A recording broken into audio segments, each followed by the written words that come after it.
Materi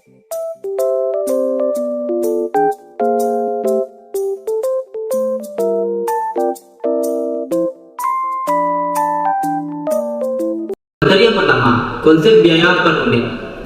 Menurut Hansen dan Woman pada tahun 2009 mendefinisikan bahwa biaya sebagai kas atau nilai setara kas yang dikorbankan untuk mendapatkan barang atau jasa yang diharapkan memberi manfaat saat ini atau di masa depan bagi organisasi.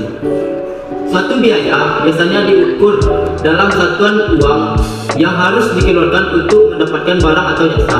Nah, keputusan penyerapan harga dan tingkat profitabilitas produk yang berbeda dapat diketahui dari biaya yang dibebankan kepada produk. Nah, perusahaan yang menghasilkan satu jenis produk, perhitungan biaya per unit produk sangatlah sederhana, yaitu total biaya yang berkaitan dengan unit produksi dibagi dengan jumlah unit yang diproduksi. Ingat bahwa definisi biaya produk tergantung pada tujuan manajerial yang dipenuhi. Sebagai contoh, biaya produk seringkali didefinisikan sebagai biaya produksi bahan langsung, tenaga kerja langsung, dan overhead. Namun, biaya produk juga berguna untuk membuat beberapa keputusan tertentu. Sebagai contoh, biaya produk dapat menjadi masukan penting untuk penetapan harga penawaran, sedangkan proses pengkaitan biaya dengan unit yang diproduksi setelah biaya tersebut diukur disebut dengan pembebanan biaya. Nah, apa sih manfaat biaya per unit? Yang pertama, bagi perusahaan manufaktur, sistem akuntansi biaya memiliki tujuan pengukuran dan pembebanan biaya sehingga biaya per unit dari satu produk dapat ditentukan. Nah, informasi biaya per unit adalah sangat penting bagi perusahaan manufaktur untuk penilaian persediaan, penentuan laba, dan pengambilan keputusan lainnya. Yang kedua itu bagi perusahaan jasa. Bagi perusahaan jasa itu sangat memerlukan informasi biaya per unit. Pada dasarnya untuk menghitung biaya per unit antara perusahaan jasa maupun dengan perusahaan manufaktur adalah sama. Nah, perusahaan jasa maupun perusahaan manufaktur menggunakan data biaya dengan tujuan yang sama, yaitu untuk menentukan profitabilitas, kelayakan untuk memperkenalkan layanan baru, membuat keputusan harga jual, dan lainnya. Hanya saja perusahaan jasa tidak memerlukan data biaya untuk menentukan nilai persediaan karena perusahaan ini perusahaan jasa. Baiklah, saya akan melanjutkan penjelasan dari rekan saya, yaitu kalkulasi biaya produk berdasarkan tradisional. Dalam sistem biaya tradisional, untuk membebankan biaya ke produk digunakan pergerakan aktivitas tingkat unit, atau yang disebut dengan unit level activity drivers. Karena ini merupakan faktor yang menyebabkan perubahan biaya sebagai akibat perubahan unit yang diproduksi. Nah, untuk pengertian dari kalkulasi biaya produksi tradisional itu sendiri adalah penjumlahan biaya bahan langsung, biaya tenaga kerja langsung, dan alokasi overhead pabrik atau BOP.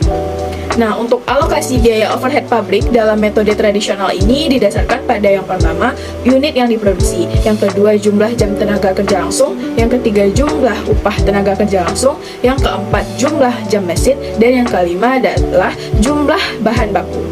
Untuk rumus mencarinya yaitu tarif BOP sama dengan anggaran BOP dibagi dengan dasar alokasi. Keterbatasan sistem akuntansi biaya tradisional, yaitu sistem tradisional tidak mampu menentukan secara akurat biaya overhead yang dikenakan untuk tiap produk yang dihasilkan. Karena pada sistem biaya tradisional digunakan tarif yang berdasarkan ukuran-ukuran volume dalam penetapan biaya. Nah, tarif overhead mungkin tidak tepat karena kesalahan dalam memperkirakan overhead atau kegiatan yang diharapkan. Selanjutnya, faktor penyebab kegagalan sistem biaya tradisional. Yang pertama, hanya menggunakan penggerak biaya aktivitas berdasarkan unit untuk membebankan biaya overhead yang tidak berkaitan dengan unit akan menimbulkan distorsi biaya produk.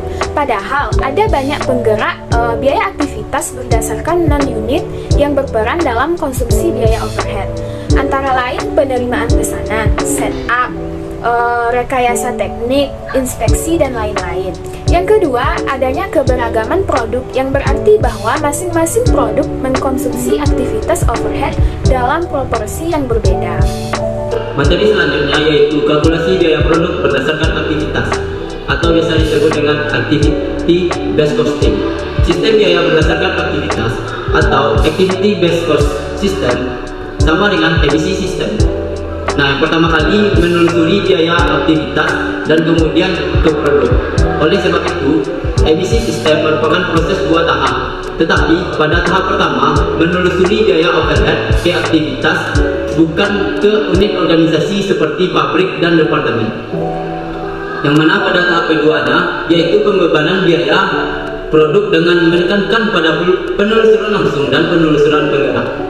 Nah, intinya pada tahap pertama dari sistem ABC adalah mengidentifikasi aktivitas, biaya dikaitkan dengan masing-masing aktivitas, dan aktivitas serta biaya yang berkaitan dibagi ke dalam kumpulan yang sejenis.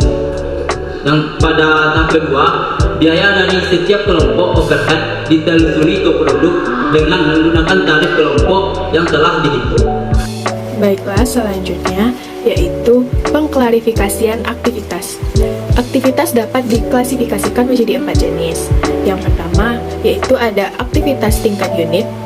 Aktivitas tingkat unit ini adalah aktivitas yang dikerjakan setiap kali sebuah unit diproduksi, seperti perakitan peralatan dan permesinan. Aktivitas yang kedua yaitu ada aktivitas tingkat batch.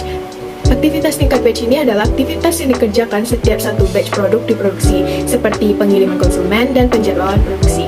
Gugus atau batch ini adalah sekelompok produk yang diproduksi dalam satu kali proses. Aktivitas yang ketiga yaitu ada aktivitas tingkat produk.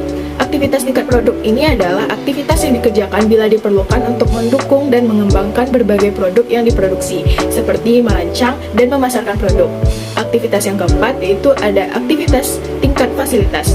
Aktivitas tingkat fasilitas ini adalah aktivitas yang mendukung proses produksi suatu perusahaan. Sebagai contoh itu ada kebersihan kantor, tata letak, dan sebagainya.